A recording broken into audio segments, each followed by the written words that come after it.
Okay, good. Good morning, everyone, and thank you very much for joining us for this panel on e-medicine, the future of technology in healthcare at the SBL annual conference. I'm Nankunda Katangaza. I'm the co-founder of the African Law and Tech Network, and I'll be moderating the discussion today.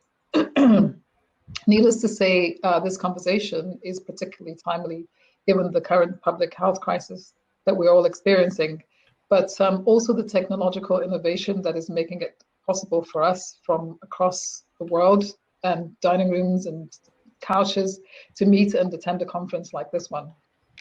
The potential role of technology in managing the spread of the virus, and indeed in addressing some of the challenges that have arisen in response to the increased demand for medical equipment, PPE, supply of other essential items, including food, is undeniable. Technology is also transforming delivery, consumption, and outcomes of healthcare, whether that be through artificial intelligence, databases, applications, mobile apps, wearable technology, and innovations in this area will continue to create opportunities in the field of healthcare and also opportunities for investment in healthcare. With these opportunities, of course, come legal and regulatory challenges and issues, particularly in the areas of data privacy, cybersecurity, patient confidentiality, IP, international data transfers, etc. So our panel today will address some of those issues. We intend to speak for about 45 minutes and then we'll open up to questions. Please direct any of your questions to the chat tab, which we can also see, and which will be moderated. So without further ado, I'm pleased to introduce our panelists for today. We have Wale Adeosun, who's a medical doctor, health management consultant, and digital health entrepreneur. Wale is a co-founder and CEO of Wellvis Health, which is a comprehensive telehealth platform. Wellvis Health, in response to COVID, recently created Wellvis COVID triage tool for COVID infection risk assessment, education, and decision-making. And Wale will be telling us a bit more about Wellvis shortly. We also have Erawi Idemudie, who is the Global General Counsel and Chief Compliance Officer of Africa Health Holdings Limited. It's the company that building a high-quality, effective, and sustainable healthcare system for Africa through strategic investments in healthcare technology and acquisitions of healthcare facilities. Erawi oversees AHH's legal strategy, compliance, risk analysis, government relations, business integrity, and corporate governance functions. He's one of the company's founding members and also serves as a director on its board. Our next speaker is Ridwan Oloyede. Ridwan leads the privacy and data protection team at Tech Hive Advisory in Nigeria. He's also a policy analyst and researcher and has made recommendations to legislation, reviewed legislation, and co-authored policy briefs and working papers on the intersection of law and technology. His expertise includes cybersecurity and data ethics, and he advises on aspects of global data protection and privacy, including regulation compliance and the rollout of disruptive technologies, etc.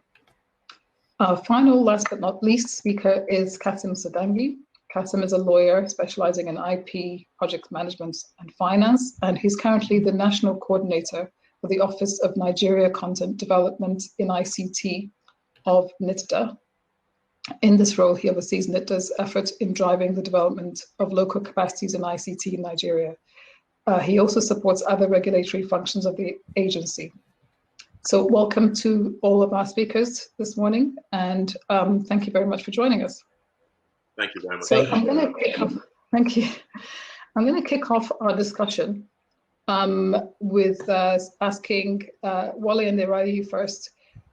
What can you tell us about the technological innovations that we're starting to see in the health sector, and actually even a little bit about what was happening before COVID and what has changed in the pre-COVID to now? Perhaps Wale, you can kick us off. All right, thank you very much. So prior to the pandemic, I mean, we were starting to see a lot of work around AI in medicine, in healthcare, and a general digitalization of healthcare services.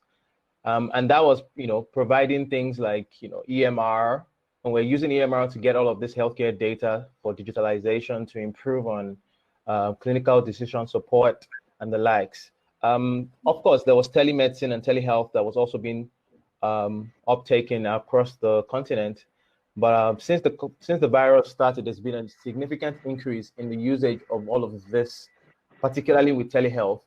And then we're just trying to see how we're starting to see how these solutions are being scaled across the different countries, across different health sectors, different health systems. But what happened then really is that the virus or the pandemic in general has now rapidly changed attitudes towards this technology, which we think is quite good. Without the usual access to hospitals and to doctors, people have started to use telemedicine solutions to get access to their healthcare providers. But that's actually not the case in Nigeria. There are people who are saying that they want to do this. So what we're seeing around the world is not exactly what is happening in Nigeria. And it's interesting to say that because we don't expect what we weren't doing before the virus to sort of all of a sudden change because of the pandemic. We had very interesting health-seeking behaviors before the virus. People were, going to their chemist and their pharmacist, not even pharmacists, like chemists and patent medicine vendors to seek healthcare services. And you don't think that when the pandemic happened and people developed different kinds of tech solutions, that all of that is just going to change. There's still a huge amount of gaps that has not been filled, from operational to technical to legislative gaps that are still yet to be filled, particularly education.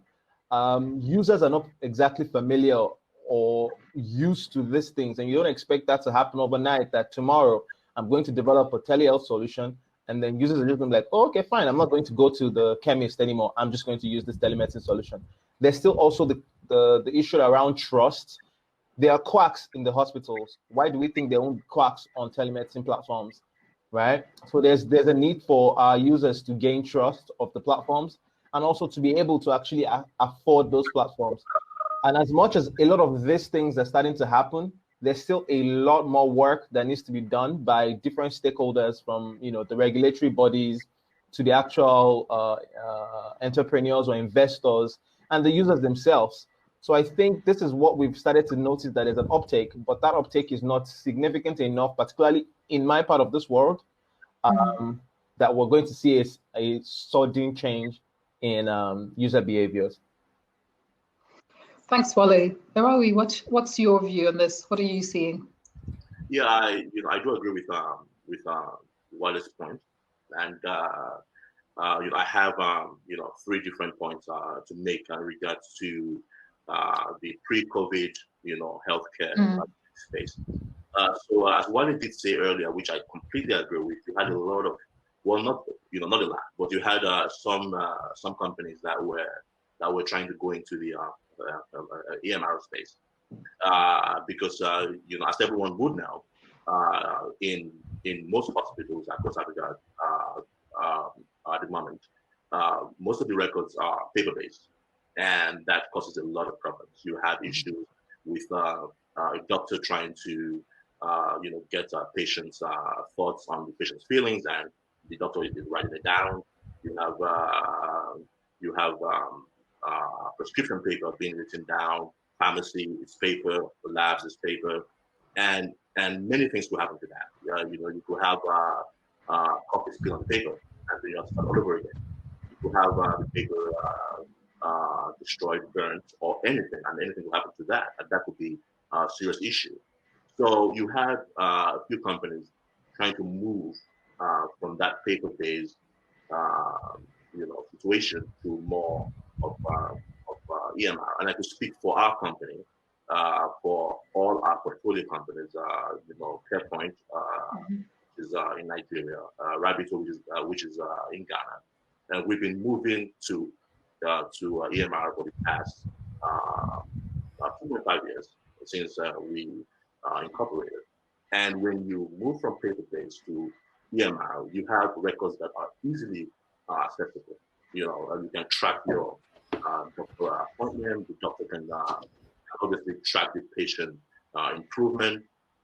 you clearly reduce cost, because then you reduce on overhead of trying to save all that paper, you know. And then let's look at a situation where you have a patient who's based in Nigeria or travels a lot, travels to Ghana, travels to South Africa, travels to Kenya, and the doctor and the patient has a condition that needs to be taken care of. Let's assume it's diabetes.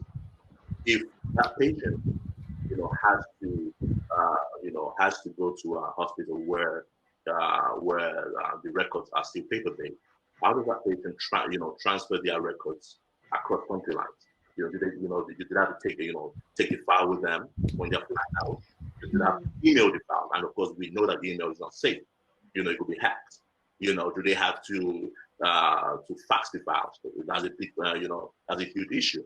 But where you have a very strong EMR system that can be shared across country lines, it's easy for a doctor to in Kenya, South Africa, in Ghana, to access his patients' records from any other country. So we saw quite a lot of that. I would say, at least from our company, we had begun to move from paper to complete EMR about 2.5 years ago, and we saw the importance, not just for from the doctor side, but also from the patient side.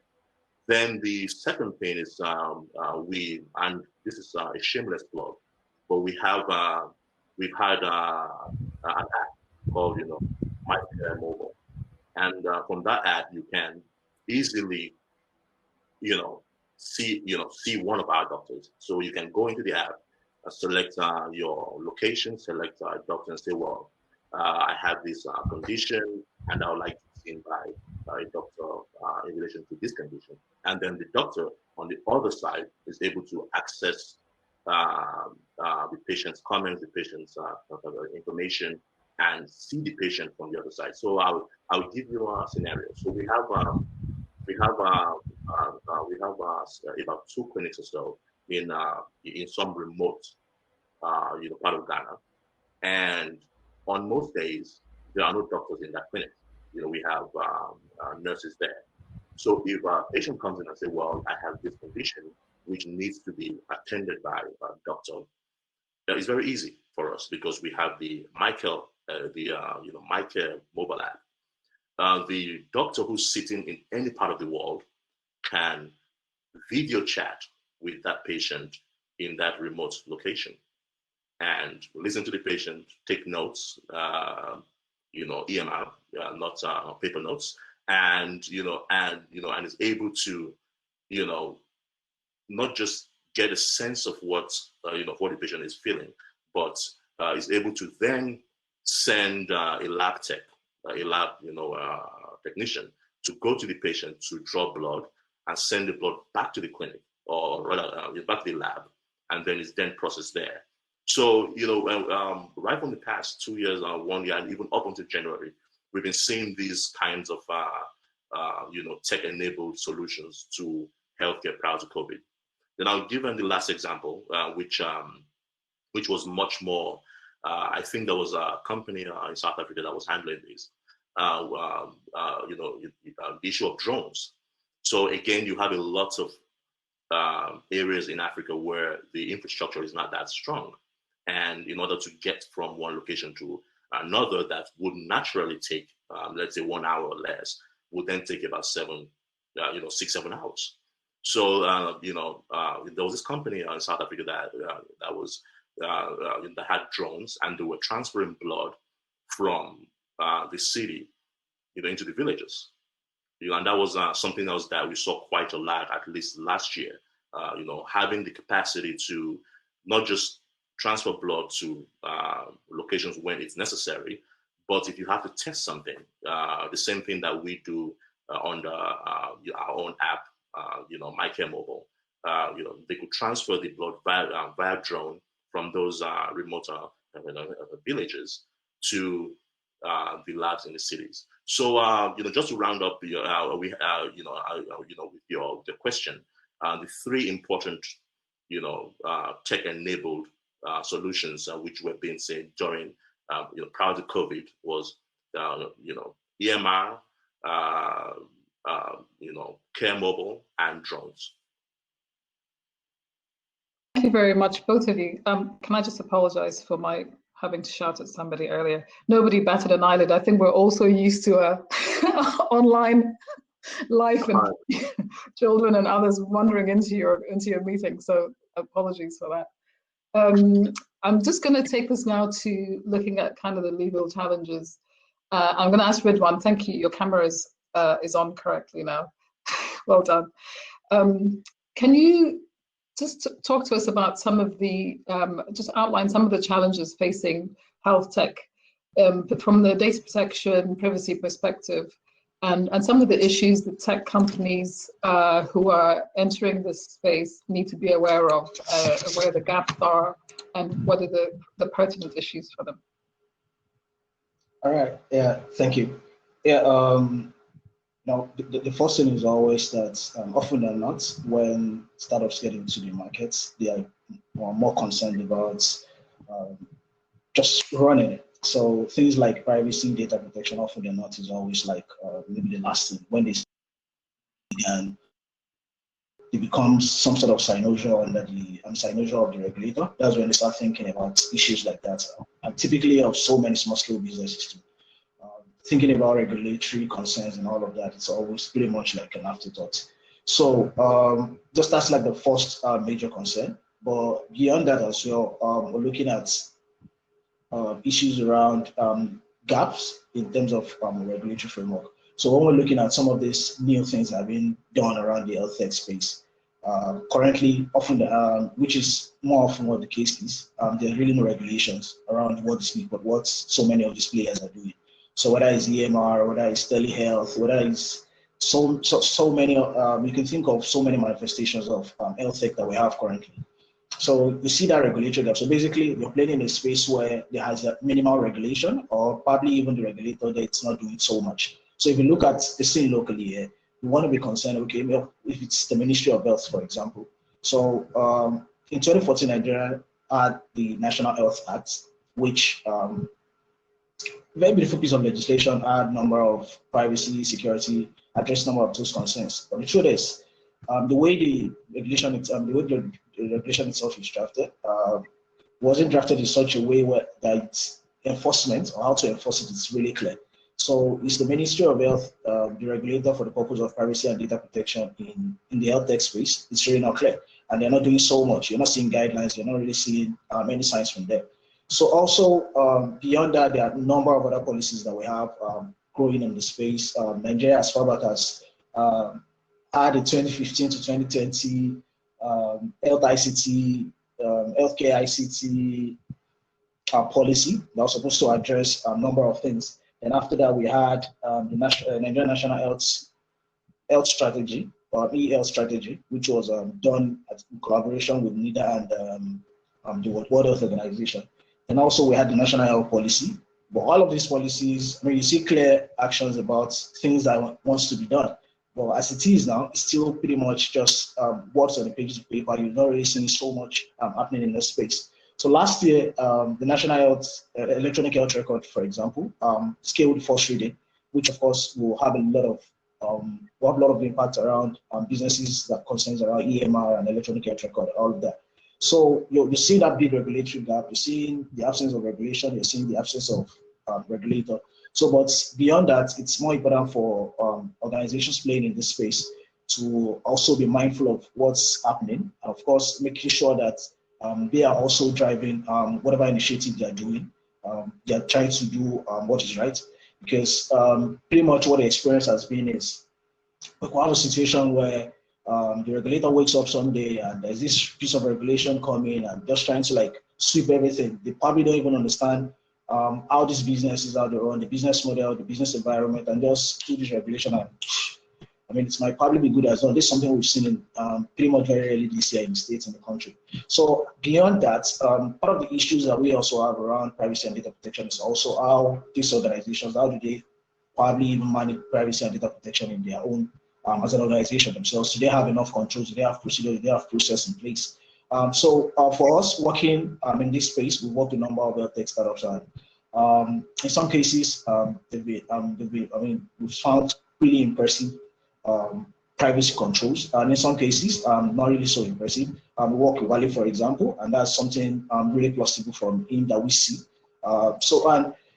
Just beyond that, we also find out that there are actual issues around cross-border data transfer, for example. So Wale runs the telehealth platform, which of course I'm sure it gets queries and queries from people outside the country. So you want to be concerned, what happens when you move data outside the country? The country you're moving into, does it have an adequate framework? Does it really does it have a framework that respects you want to be concerned about all of those things. We saw what happened yesterday when the Court of Justice of the European Union gave the judgment around the Sheriff's judgment that's substantially affecting cross-border data transfer between Europe and the United States. So in Africa, we have a continent, for example, where you have countries that are divided along the line of countries who have regulations, countries who don't have regulations, countries who have regulations who have supervisory authorities, countries who have regulations who don't have supervisory authorities. So you want to be sure that when you're dealing, especially with cross-border data bits, you want to be sure the country you're moving to have adequate framework in place. And in the absence of that, when you are trying to transfer under the derogations as well, are you making sure you're putting sufficient measure in place to actually protect your users, for example? Also, we're also aware, health record is something that is, it's a record that is permanent. It's something a lot of people like to keep confidential, because it's capable of revealing so many interesting details about people that you don't want the next person to know. And that's why things around privacy, data protection, security, it's really important. Also, we also understand the fact that health record is actually so valuable that even if you go into the dark web, for example, it's quite valuable than even things like financial data, for example, because it's permanent, it continues to reflect the truth about whatever it is your health condition has been at any point in time. So we saw how the issue of health was part of conversation around the election the past year in a particular state in Nigeria, for example, where the health record of a gubernatorial aspirant was actually thrown into the open. So things like that are why you really want to, like, as an organization, you really want to make sure you have this in check. And if you fail, and people are able to identify and get into the public that, you're not doing enough around this space, it's not just even the reputational damage. It's not just because before a regulator like NIDA, for example, that is going to come for you. It's also because of we live in a society where you probably say things that like, we have things you call like rumor mongering, which is pretty much what you find in this part of the world, where I can take it, please don't use this platform, please don't use this platform, and what spreads around like that. So the loss of revenue that you can't even account for, it's a bigger problem, it's a bigger concern for you, why you have to be mindful of all of these things. And these are things you need to put in mind, you need to put in perspective, because you never know how big you can get. And you don't just want to start taking care of these things when you get so big.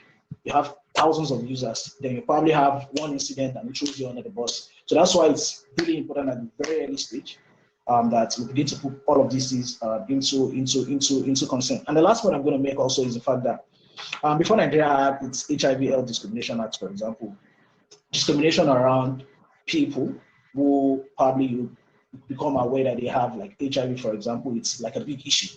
So people lose jobs, people get fired, people get discriminated against on the basis of their health condition, for example. And this is one of so many reasons why confidentiality, privacy, security on platforms, and even healthcare providers, whatever stakeholder you are in the particular space, is really so important.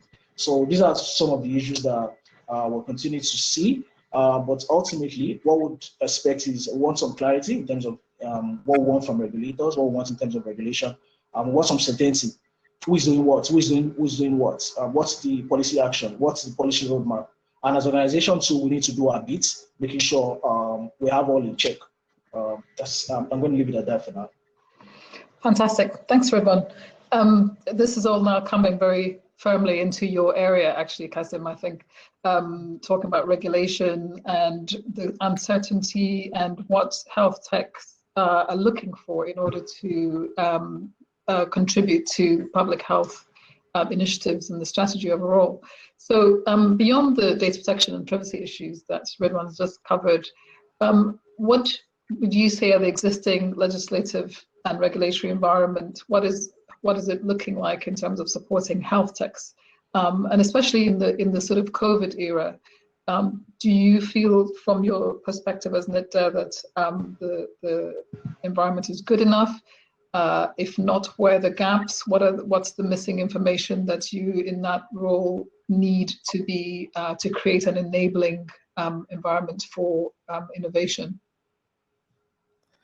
Thank you very much. And I'll say that Ridwan has done a yeoman's job in almost setting out the scene on where things are with regulation, oversight, laws, and so on. I would say that we may not be at zero. As we all know, last year, NIDDA issued the data protection regulation. I would say that it's been effective in sensitizing, building out a culture and awareness, but it's had its challenges. It's a regulation. It's sort of a limited tool.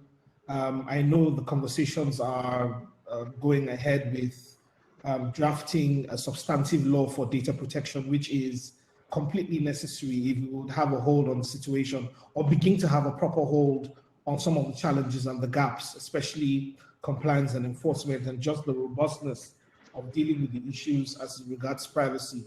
That said, so the bill is in the works, our stakeholders are talking and are working together. So we may see a bill maybe in a 10, 12 months period or less. But there's a hodgepodge of different things that are in existence. One is the Patient Bill of Rights. It remains unclear how enforceable it is. It's a challenge really on how it will be enforced. It's a collection of ideas and positions from different sort of documents and instruments.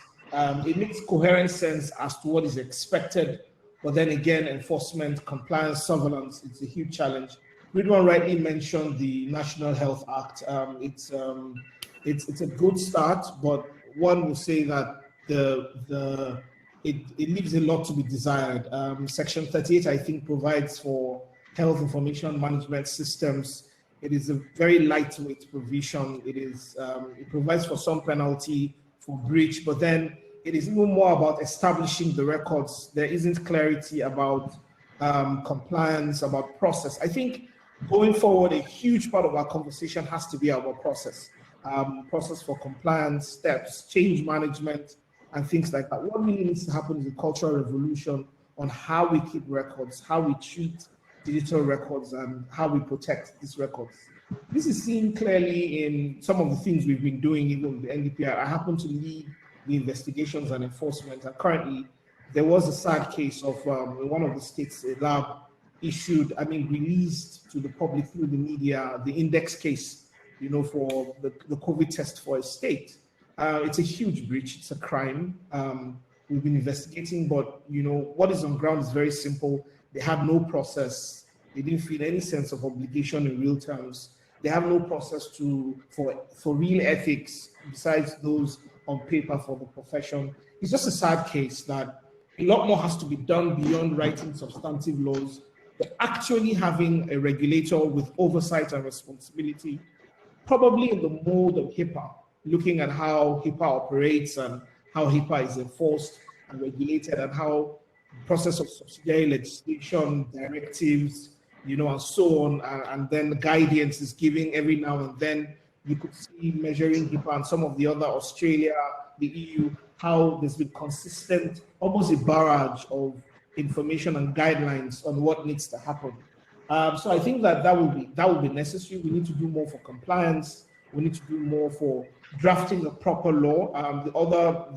The health management records bill, it needs to be accelerated so that we have proper oversight as we move into this era. This era that has to do with having that digital records, health records are so sensitive. Again, Ridwan mentioned, how health records were used as a political tool. These are all unfortunate circumstances and shouldn't happen at all. Considering even just the potential of what can happen, considering the term surveillance capitalism, even moving beyond COVID, when large health records begin to gather data of Nigerians or Africans and sharing them with big tech, big pharma, and then you become, and then you think about where humans are the product. Already humans are the product for these large machine learning and artificial intelligence engines. But imagine if your health circumstance, becomes, that which is used to track or for marketing. We could see this from the opioid crisis in the US and just how deep and dangerous, this could become. So I'll say that for the challenges even ahead, as we digitize, yes, there are lots of legacy systems. Yes, records are on paper. But then again, daily, our habits, the drugs we check, people are more sensitive. We have sophisticated buyers now. Everyone checks about drug information is giving. They're these tiny little cookies gathering information about your health records, building a health profile, and literally selling you in that sense, to these sites. I mean, FTD, the report on these large medical sites sharing information with the likes of Facebook and the large advertisers. There's this potent risk. We need to do more in compliance. We need to do more in terms of drafting process laws and then delegating oversight rules with expertise to mind the gaps. Writing the laws out is one thing, but pretending and ensuring that things are done properly is just a necessary step. Thank you. Asim, thank you. It sounds to me like, what you're talking about is even actually the traditional provision of healthcare. It's not even the tech side of things. It's actually just the bog standard provision that is still lacking in terms of having the appropriate regulatory framework and enforcement of those regulations. And it strikes me that health techs are potentially a big help in that problem, could potentially provide you with the assistance that you need to, in fact, digitize records and ensure that all the different issues actually that you've outlined. So to what extent are you getting any health techs in to actually assist you in the process of, and not just you, but even the health regulators, the Ministry of Health or whoever, to what extent are health techs actually being brought in to the process to help with devising the appropriate regulations and saying what they can do and how they can help? Because it strikes me that that's a gap. Yes, it is a gap, but the engagements have been fairly deep in some sense, especially since the issuance of the Nigerian data protection regulations. And we've had tons of inputs from the guys in health tech about what should happen, the nature of the records they hold, some of the protections that are needed, and even very good suggestions on how to protect patients and so on, and those users in that sense. So there is that engagement. There's also a coalition, some of which Ridwan also mentioned, between NIDA and some of the focus groups around the CSOs in health tech and so on. But in truth, like I said, we need to see all this coalesce into laws or into frameworks that are applicable and can be used. Like I said earlier, the conversation around data protection, of course, it's largely around digital data protection for digital records and so on would apply, but there is need for more sector specific for health, and then that has to be, inputs have to be taken deep, profoundly from the practitioners like Wale, who are at the forefront, and Ridwan, who are doing a lot of work, around and learn from the experiences and the nuances, because again, the peculiarities of markets, and just the challenges around some of these things. There are also those things to deal with. So I think, yes, the engagements exist. The engagements need to be deeper, and then it needs to crystallize into some actionable thing. But then the conversations are going on. I think the necessary next step is having the Data Protection Act, which would, the fulcrum for, or the bedrock for, other kinds of conversations. Thank you. Yeah, sounds like a health tech sandbox might be called for in the same way that you have fintech ones. Absolutely. I think there's need for one in health tech. So speaking of regulation, I'm going to go back to Ragi. As an investor, what in the healthcare sector generally, what are you looking for from the regulator side and also from the health tech? Yeah, so thank you very much. So from the regulator side, the issue of healthcare is that the industry is heavily regulated generally. It doesn't matter what part of the world you are, in Nigeria, England, or or in the US, is heavily regulated. So, but there has to be balance that would, not just make sure that things are being done properly, but also make sure that we are able to provide, proper care to, the patients. So how do you balance? I'll give you an example. We've all spoken about EMR, data protection and stuff like that. Well, how do you balance proper, data protection system against, or rather, with a system where you're able to safely and properly share patient information, which could be not just extremely important for doctors, extremely important for patients, but also extremely important for researchers. Because now we are talking about vaccine for COVID-19. How do we ensure that a vaccine is starting as quick as possible, but also not so quick that it harms people. And ultimately, when the vaccine comes out, then it has to be dispersed widely across the world. So regulators have to look at the framework from a balancing act. Yes, we want to make sure that such an important industry is well regulated. I think Wale spoke very well earlier when he mentioned that just the same way you have quacks as local hospitals, you would also have quacks in the healthcare space. So it's a very important industry that needs to be well regulated, but we need to find balance whereby the regulations are not restricting, but they're actually enabling. Then to the second part of the questions, question in relation to innovation, I would imagine that you were referring to more of founders of startups. So from an investor perspective, as always in almost anything, in everything, an investor is always looking for innovation, for a game changer. What can you do that is not being done now, or what is being done now that could be done so much better? And the good part for anyone who's trying to get into healthcare tech is that it's a very, very green industry at the moment. There's very few being done.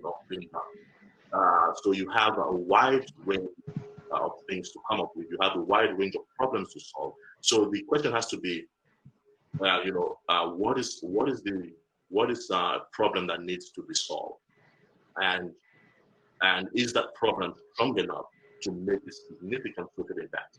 Because for industries like healthcare, it's a bit different, or I would say quite a lot different from fintech or from other spaces. A space like healthcare or healthcare tech has a lot to do with social impact. Yes, investors want to make money, but ultimately most investors who go into healthcare, like we do, go in for the social impact angle. So as a founder, you should be thinking about what is that problem that needs solving. And like I said before, there really is a lot of problem in healthcare at the moment, not just in Africa, but across the world. So there's so much to be done, and there's so much space, to be filled up. Then the final thing I would say is the insurance scheme. Ultimately, we need to get to a point where, and I don't want to get political about is healthcare a human right or it's not a human right.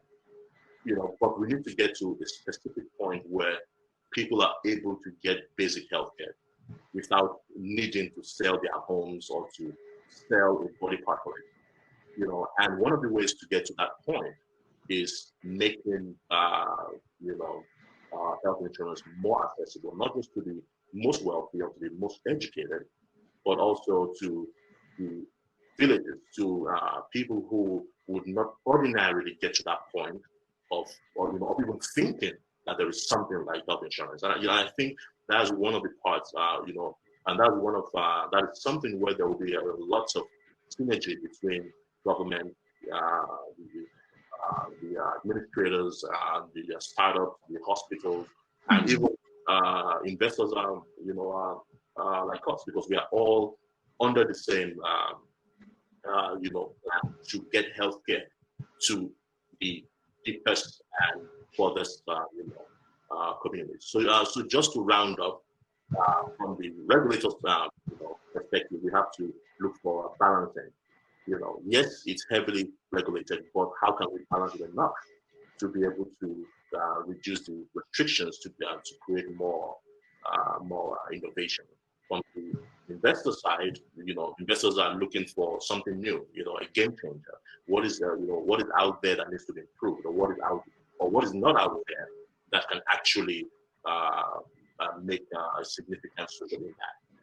Then the final thing is insurance care. How can we, as government, regulators, investors, startups, lawyers, how can we create a system where healthcare is not just for a particular set of the community, but also something that every single Nigerian, African, or or member of the world would know that they can get at a very affordable cost.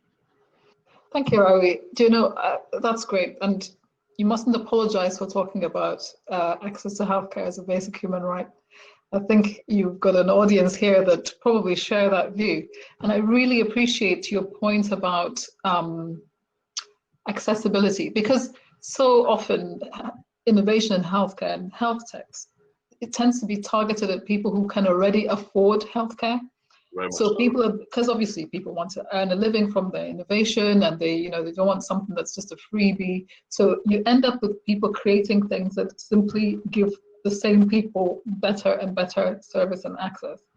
And the role of government, which you've alluded to, and which is spot on, especially in terms of the insurance issue, or even just having access to sort of basic level, is really critical. And that's not just for regulators, it's actually at a higher level, because most Africans are, moments away from a serious illness which will kill them, and simply cannot afford even the most basic of healthcare.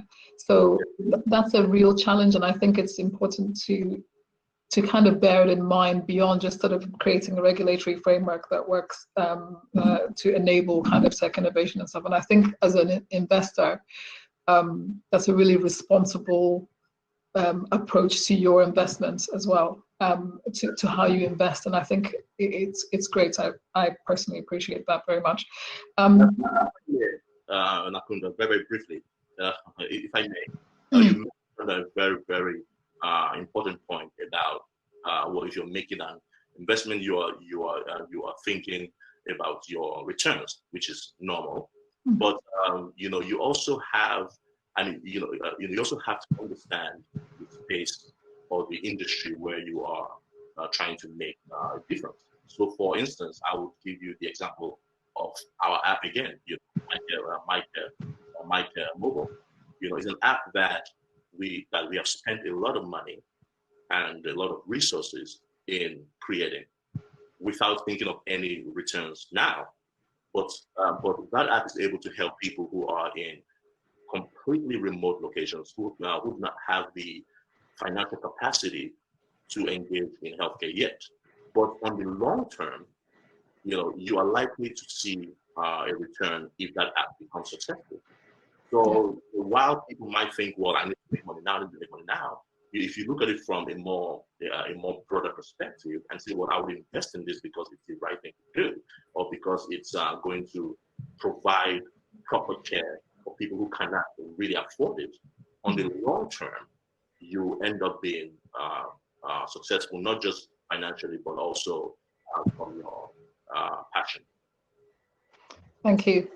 I'm just going to very quickly ask Wally. We've got one last question for everybody, but before we do the Q&A, but I just wanted to ask Wally very quickly your thoughts on what you just said, reinvestment and as a health tech, and your response to those comments. All right. So that's I'm actually glad that he brought that up. And as a health tech startup, we're bootstrapping. it's usually something that we know that this is a long-term game. But unfortunately, not every investor is like you who understands that. You've built an app that you were not thinking about profits on for at least a couple of years. As a startup, I don't have that leverage. I don't have that opportunity to be able to say I can do this for the next couple of years. I know how much what the minimum viable product of my solution cost. And the roadmap is there, super long, but I need funds. For all the investors, the conversation ends up being, what is your exit? This is healthcare. What is your exit plan? This is healthcare. I don't know what my tomorrow is going to look like. We don't have a policy that exists. Tomorrow, the government can be like South Africa and say things like, if you don't see a doctor first, you can use the telemedicine platform. Then what happens to my company? But then you can ask me for things like that. You understand? So there's so many unknowns as within the healthcare space to begin with, which is based on what some of the things I had mentioned initially around gaps that need to be filled. Infrastructure, affordability, willingness to even pay for it.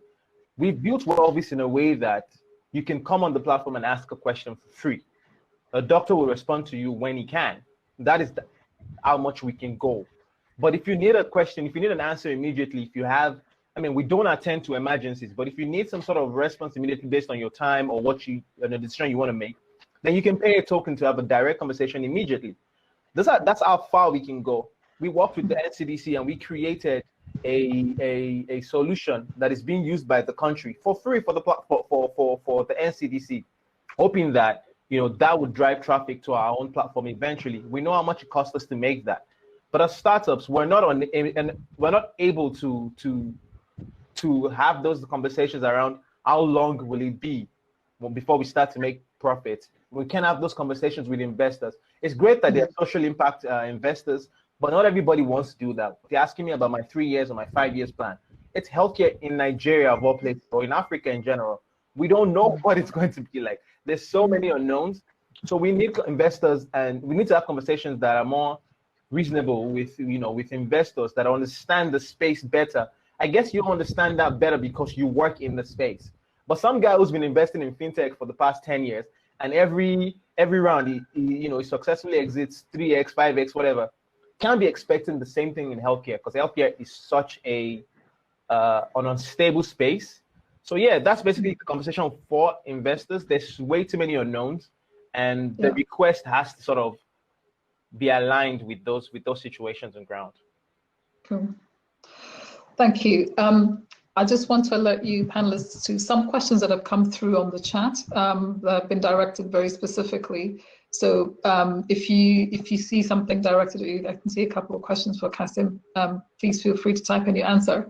But I'm going to just do my final question to all of you, which is, given that we're with an audience of lawyers, I'll start with you, Ridwan. What is the role, in your view, of lawyers? What role can lawyers play to influence and to contribute to creating those effective and enabling frameworks, regulatory and legislative ones? Okay, for someone coming from my point of view as a consultant and at the same time as a policy analyst, I think we need to get more into the space, understand the space, and work closely with stakeholders, because it's really important, such that we don't have laws being made in vacuum. Well, let me reference to what happened in South Africa. They had a specific law that was catering for telemedicine. When COVID kicked in, there was a regulation that was quickly thrown in that says to use telemedicine, then it means you must have had physical contact with and there must have been a physical contact between both patient and the doctor, which essentially defeats the whole point of telemedicine in the first place. And there was another policy that came in right after that, after the medical association complained, that now reversed that particular policy. But we don't want that kind of uncertainty. Work closely with the regulators, for example, because to provide domain-specific knowledge to all stakeholders in the space. So I think we need to have that policy engagement. There's a big opportunity in the space, I believe. And also we need more people there who really understand the space. For working with startups as well, we need to really help them with the policies, documentations, and all of those things to make sure at every point in time, they're always in the right standing. So I was going to mention something else too, which is basically just to elaborate on what I've said before. So just a few stats. Last year, we, alongside Cyberfield, that's a cybersecurity blog, we published a report which basically was talking about, there was a data breach of Nigerian HIV survey that happened, I think, in 2018. So over 80,000, and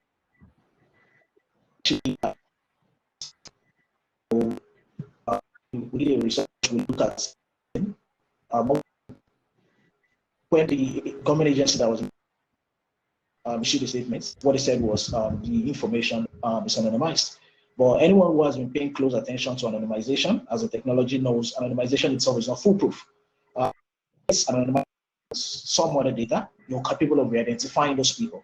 So part of the research we did was we were able to know, the outcome of the research, we were able to know the facility where they tested, for example. We're able to know, okay, we can't know their name, but from the facility where they tested, if I could aggregate this with some other things, I'm very sure I will know the result of their health status and also possibly know who they really are as an individual. And beyond that, Privacy International published a report last year that showed how some apps, menstrual apps, for example, for females, was actually sharing data of menstrual cycle with advertisers. And it didn't stop at that. There was another report about how apps supporting mental health patients too was sharing those things with advertisers. So these are things that we need to understand. These are risks that we need to understand. And we can manage risk as well as we are also able to advise properly organizations that we work with, for example, and also work closely with the regulators on how to better manage. Thanks, Redwan. I'm going to just look at the questions because we've got quite a few coming through and I'm conscious of the time. And then I will go back to you. So there's a question for you, Irawi, which is, how effective has your service been in reaching people in rural areas, considering poor network access in such places and the fact that they may not be able to effectively use technology? Yeah, it's that's a very, very good question and a very good concern, considering the geographic location where we have not so good infrastructure. But that's where partnership comes into play. So we partner with certain startup companies that will be able to provide that that kind of care. So when you talk about Light, I hate to advertise for them, but when you talk about Light, we have a partnership with Some Power Innovations in Ghana that provides a system where there is where they use sunlight to create power in certain areas where there's no power. We also partner with for system to make it to use their very strong capacity in certain areas where we wouldn't be able to reach in terms of that. Then where you have in cases where there are patients who are not, of course, exactly. That also creates a space, that's what we say, for our physical presence. So we try to locate our physical clinics in certain areas that we get to patients quicker. So for instance, like I was mentioning before, we have certain clinics that are just strictly one nurse and one lab tech. There's no doctor, there's no too much overhead. And that clinic is able to get to patients within 10-15 minutes in different directions. So within that clinic, you have a nurse that has the capacity to, of course, that is able to watch the patient in a very short period of time and help the patient engage with the doctor through the app. So there are a lot of problems. I mean, one of Africa's biggest issues, like I've always said, is infrastructure, and that's where and to that point, of being able to have a proper system, then we have to create, more center here and there. I like the question because it brings up a very, very, very big problem which we are dealing with now, and which can frankly only get better, if we are able to have better infrastructure. Yeah. I want to quickly touch on what Wale said before about investors, demanding return. He's right, but and again, it's easier said than done. But I always say that you pick your investor like you pick your spouse. You have to pick an investor that sees the game the same way that you do. Yeah. It's not easy. There are only a handful of investors who are, frankly, willing to invest in Africa. So not much options. But you have to look at it from a long-term thing that can I deliver to this person's demand? Can I work with this person, with this investor, for the period that I want to work with. So it's I completely understand Wale's point. It's not easy, and it's not easy to be too people when you are a startup. But it is actually very, very important to be active. Thank you very much, Rory. I think that we've got maybe just 2 more minutes left, and I can see that Shalagbade is very kindly put the questions in order, and some of you have answered some of them and given your email addresses. Perhaps I'll ask that question as well to the question about what the role of lawyers is to Kasim in terms of how you see in your position at NITDA, the role of lawyers in facilitating the environment for health tech.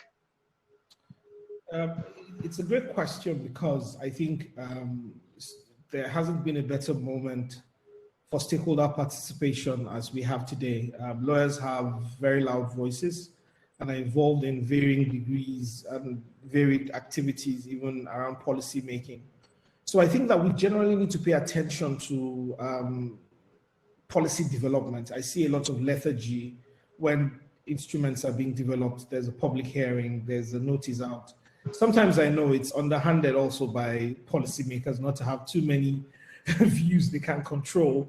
But oftentimes, the minimums have been done and they're enough for those who are paying attention to things that need to happen in terms of bills, regulations, and so on that will touch on industry. So primarily, I think that lawyers need to get more involved and get more knowledgeable.